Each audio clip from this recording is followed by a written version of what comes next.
Australia too. We're talking politics now with our politicians. Ed Husic, Labor Member of Parliament, Josh Frydenberg, Liberal Member of Parliament. Morning to you both. Morning. G'day, Josh. Good morning, Paul. Good morning, Ed. Good morning. Right, well, that's it. We're out of time. So much I think that's good. About. We covered a lot of good ground. We did. Yeah. We did that whole friendly thing. So much to talk about. Let's start with Craig Thomson. He's come out on the weekend, Ed, and clearly he is foreshadowing what he's going to address Parliament with. He is trying to win in the court of public opinion and is suggesting that he has basically been hung out to dry by some cunning individual or individuals who snuck into his house, took his wallet, we know the whole thing, took the card, went out, pretended they were him, bought prostitutes, went back to his house, put the card back in his wallet, and then went about their other evil deeds, presumably. Do you buy that story? Well, ultimately, it's not about me buying the story. It's not about you. I mean, you'll have your own views, obviously.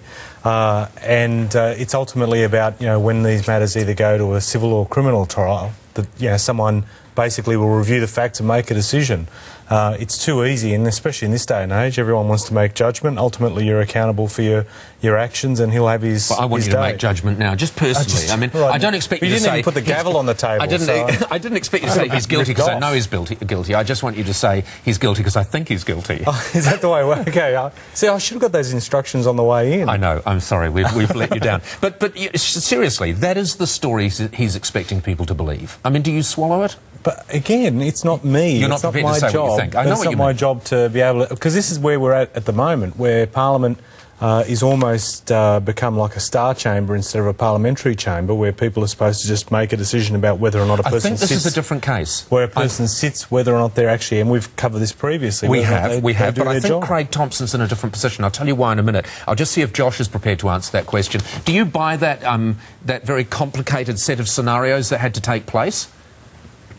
Look, I share Paul House's view, a union leader who says it doesn't pass the believability test, or even Kathy Jackson, who says this shows that Craig Thomson lives on a parallel universe. And in fact, Paul, this morning you've got a Labor elder in Peter Beattie saying if Craig Thomson doesn't provide a better explanation than he did on the weekend, he shouldn't sit in Parliament. I mean, these are the Labor leaders who are speaking out. You don't have to rely on the coalition's words for it. To be fair, I think it's a spectacular... It's a spectacular answer. You go through an 1,100-page report and you've got to come up with something.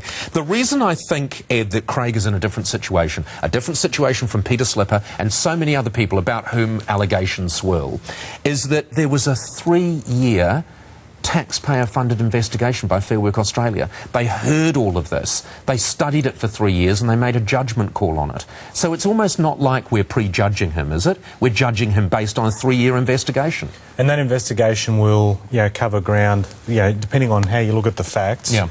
Ultimately, it's an investigation done internally, and then it gets tested somewhere else. I mean, having gone through or worked through the system as a former union official myself, you'll get someone who makes a view and then someone else will test it.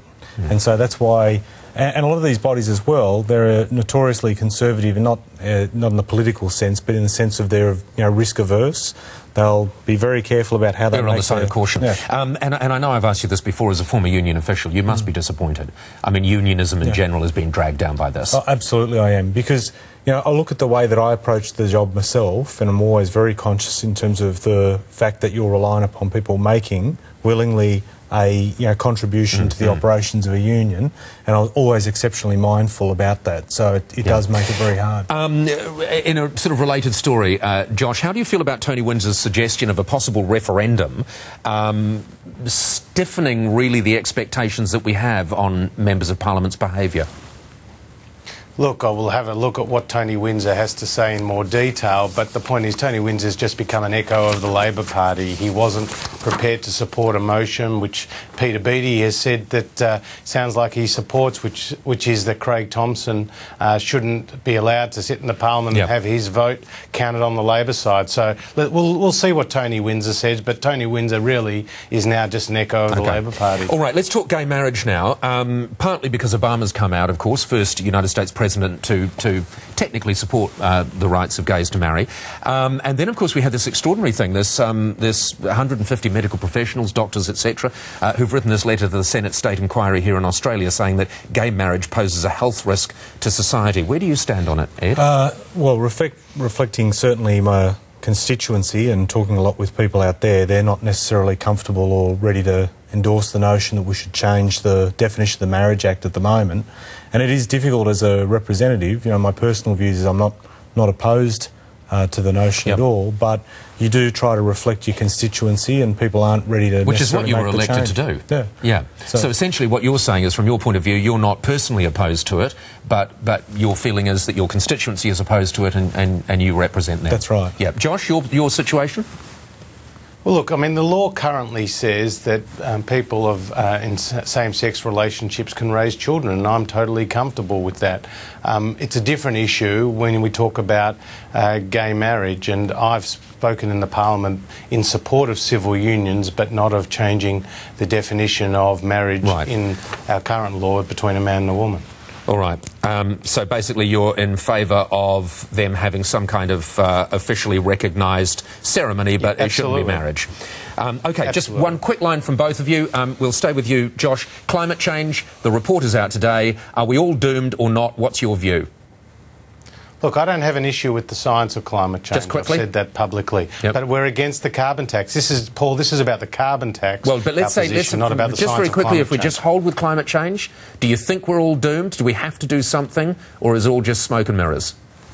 Look, I don't think we're all doomed. I don't take that scenario, but I do think we do need to do something about cutting our emissions, and that's why we have a capped, targeted, measured scheme. OK, Ed, where do you stand on climate change itself? Absolutely, we've got to be able to take action to start, and it's also smarter to use our energy more efficiently, and I think we do need to find ways to encourage that to make it happen. All right, Ed Husic and Josh Frydenberg, thank you again very much for joining us. Thank you. Thanks, Paul. Thanks, Josh.